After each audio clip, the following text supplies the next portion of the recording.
We make these amazing machines and then we throw them away. The reality of it is actually quite crazy.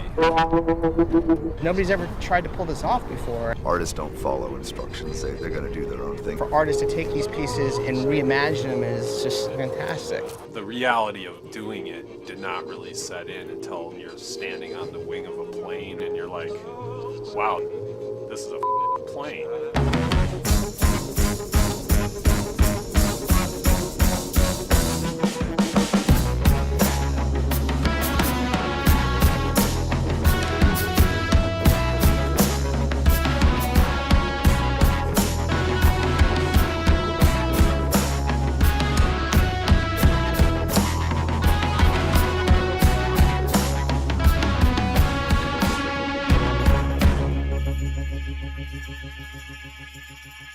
Eric was telling me about these boneyards where the planes went out to die and saying, like, let's work with this, Carlo. You know all these good artists who would really love to work with this stuff. And the idea of just taking all these random elements and rescue them from the scrap heap and just having people work on them and giving them to artists as these really large canvases.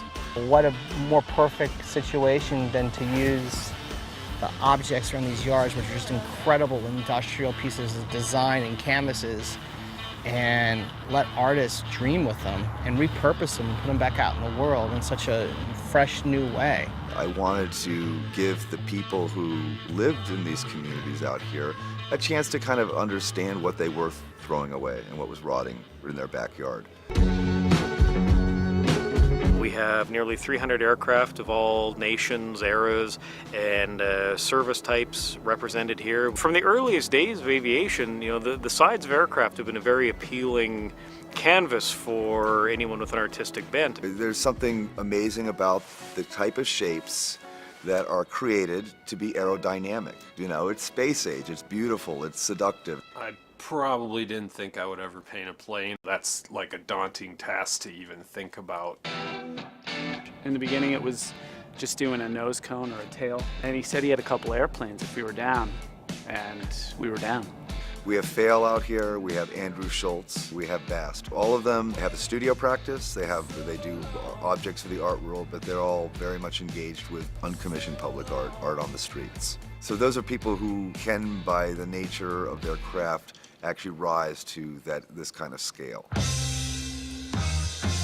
Leading up to it, I had a lot of anxiousness, just trying to make sure that I would be able to pull it off in the manner that I wanted to pull it off in. I started to look into different kinds of airplanes, and I came across the Flying Tigers, which I was immediately saw a lot of possibilities.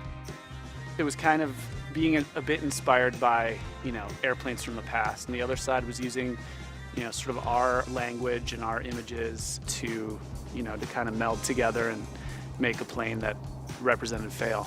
As massive as these planes are, you're sort of dwarfed by the space. I'm not going to count all of the problems that we've had, but there's been several.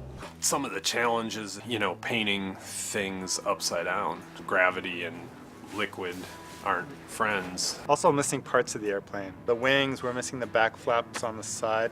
They look kind of cool like that. Something always comes up, you know, and you work through it, embrace it, and go on. Scott Marchand has been incredibly supportive of the project. And I really applaud him for making something like this happen here. I wouldn't say I was specifically seeking a contemporary art exhibit, but it was just such a unique offering. This is meant to be a populist show. This is meant to not just engage these objects, but engage the people who might care about these objects. All the people seem to be very excited and supportive of the project. It's fun to see people's reaction when they walk up to the planes, how excited they are. There's real skill and craft going into it. Anybody watching these guys work, you can tell very quickly that there's a lot of talent there. To me, there was something very important about not just preaching to the choir with this show, but I'm really happy that so many of the artists didn't do preachy work. You really get a sense of what these planes meant to a lot of people. As we've worked on it, you know, they start to see our take on it a little bit, and hopefully they can appreciate our process and what we do as artists.